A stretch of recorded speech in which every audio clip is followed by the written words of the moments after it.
Je suis André Frappier, je suis membre de Québec solidaire depuis sa fondation. J'ai été au comité de coordination nationale pendant 6 ans.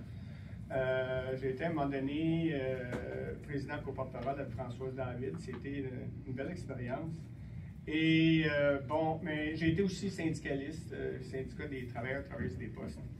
Alors, comme vous, je suis extrêmement préoccupé par la situation politique actuelle, pas juste aux États-Unis, comme Andrés l'a mentionné tantôt, mondialement aussi. L'extrême droite est en montée en Allemagne, en France, en Italie, en Argentine. Ça s'alimente, hein, ça s'alimente tous. Alors, Trump s'alimente de ça aussi. Alors, nous, il faut regarder quels sont nos défis maintenant. Alors, je ne prétends pas avoir des solutions magiques, mais je pense qu'il faut réfléchir ensemble pour être capable d'avancer. Alors, maintenant, il faut commencer par regarder qu'est-ce qui a favorisé la montée de l'extrême droite et de Trump en particulier. Alors, oui, il y a des questions structurelles, le système de vote aux États-Unis, tout ça, mais il y a quand même un phénomène global, mondial, auquel il faut s'attarder si on veut y répondre. Alors, une des choses quand même intéressantes comme syndicaliste que j'ai regardé en ce qui concerne les États-Unis, c'est que le faible taux de syndicalisation aux États-Unis est un très grand révélateur de la pauvreté et des combats pour les salaires étant plus difficiles, évidemment, parce que les gens sont morcelés et aussi les gens sont plus fragmentés. Il n'y a pas un tissu social aussi, parce que les syndicats aussi, ça aide à avoir une certaine cohésion, à réfléchir, pas juste revendiquer, mais à réfléchir sur la société, sur le féminisme, sur les conditions sociales. Alors, le taux de syndicalisation aux États-Unis, en 2023, là, récemment, la dernière donnée que j'ai vue, c'est 10,5% des hommes salariés étaient syndiqués et 9,5% des femmes. Ça, c'est dans le secteur public. Dans le secteur public, 9%. Et dans le secteur privé, c'est encore plus bas, c'est 6%. Alors, ça vous donne une petite idée là, de comment ça fonctionne. Et ça, c'est sûr que c'est un terrain fertile pour la droite, parce que c'est... Puis si on veut juste comparer pour voir comment nous, on se situe là-dedans, bien, durant la même période, au Québec, c'est 39,1% de taux de syndicalisation au Québec. C'est l'endroit le plus fort au Canada, à cause de nos lois, d'ailleurs, au Québec, qui donnent l'accès à la syndicalisation plus facilement que dans le reste du Canada. Par exemple,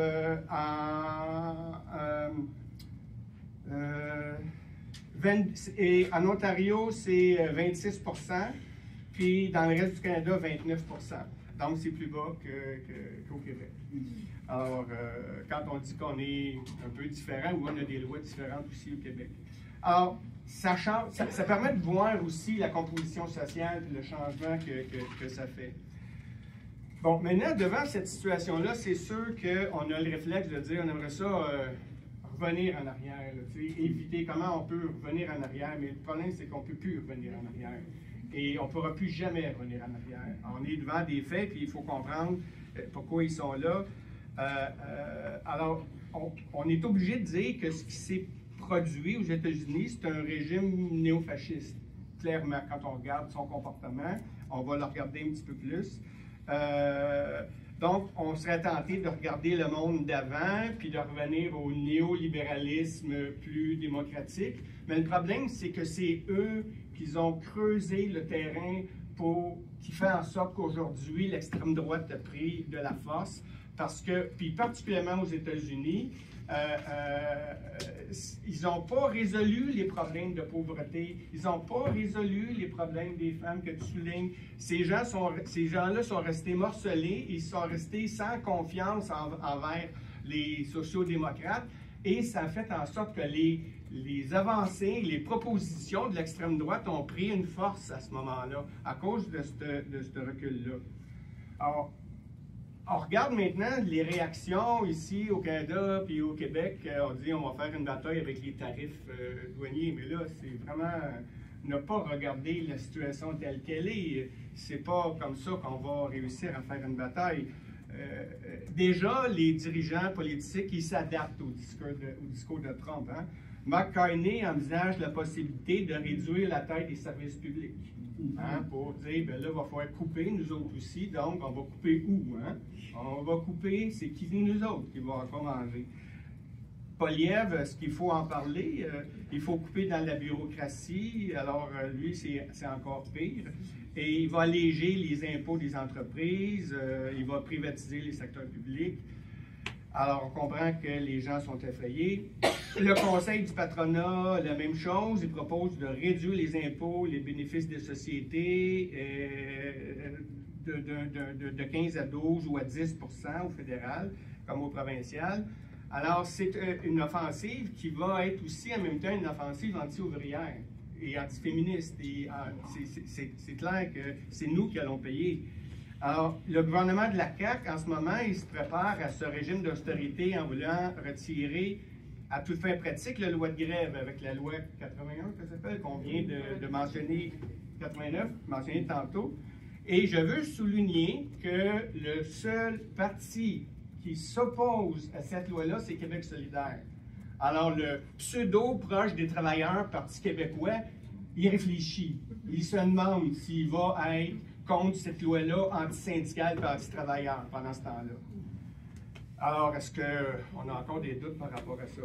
Alors, puis Legault, lui, il s'est rangé sans nuance aux demandes de Trump en matière d'immigration. Et Andrés l'a dit tantôt, ça va devenir le combat de l'heure. Ça l'est déjà, mais ça va être encore plus grave, parce que tout le monde s'arrange maintenant sur cette question-là.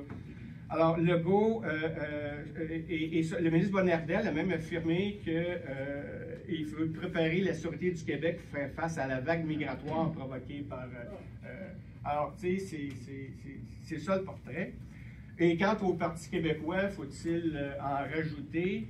Dans une publication sur X, il n'hésite pas à affirmer que les États-Unis ont des points légitimes sur la question laxiste aux frontières, puis qu'eux autres, ils blâment le fédéral de ne pas s'en occuper comme il faut, puis de ne pas remettre les immigrants et les retourner chez eux. Et ça, c'est la déclaration de Paul Saint-Pierre Plamondon. Alors, ceux qui avaient des doutes, là, je pense qu'il n'y en a pas ici, là, mais c'est bon de l'avoir dans nos bagages pour le dire à d'autres. Par contre, il faut regarder aussi dans notre propre côté les choses qui n'ont pas marché, il faut se le dire. Alors, je pense que le recentrage que Québec solidaire a effectué depuis plusieurs années ne nous a pas servi. À l'heure actuelle, dans les derniers sondages, on est passé en bas du Parti conservateur du Québec d'Éric Duhaime, avec son discours populiste, avec son discours à tout le monde. Et nous, pendant ce temps-là, on n'ose pas dire les choses. On essaie d'être populiste aussi. C'est pas notre terrain et c'est pas comme ça qu'on va réussir à gagner. Je pense qu'il est temps de revenir à des revendications qui ciblent les responsables de la déchéance économique puis environnementale, les grandes entreprises, les multinationales, les dirigeants, le monde de la finance. Je pense qu'il est temps qu'on revienne à ça. Ce discours-là, on ne l'entend plus. C'est notre discours. Je pense qu'il faut maintenant le reprendre. C'est cette place-là qu'on doit prendre. Moi, c'est la conclusion que j'en tire. Mon Dieu Seigneur. Je n'ai pas dit. Bon, ben là, ben c'est ça. Bon, ben dans ce cas-là, je vais aller plus rapidement. Je vais couper des bouts parce que je ne réussirai pas à tout dire. C'est pas le seul. Non, tellement. Alors, son but, s'opposer à Trump par le seul biais des tarifs, ça ne marchera pas parce que là, il y a la crise environnementale qui est vraiment, même, on se demande si on va y arriver là, à l'heure actuelle. Parce qu'on était déjà en crise, mais là, cette crise-là va s'accentuer parce que là, ça va être go le pétrole, go l'extractivisme, partout, pas juste ici, partout dans le monde. Alors là, la crise environnementale, vraiment, ça devient un défi plus qu'inquiétant. Alors, le problème dans tout ça, c'est que on n'a pas organisé la riposte suffisamment. Ça prend une riposte environnementale puis une alternative, mais parce que si on ne le fait pas, si nous, on ne construit pas ça, ce qui est arrivé aux États-Unis, du côté du mouvement ouvrier, ils vont finir par suivre qu'est-ce qui est devant eux, parce qu'il n'y aura pas d'offre haute pour créer une perspective. C'est l'histoire du mouvement ouvrier, finalement. Alors, notre force, elle repose sur la mobilisation.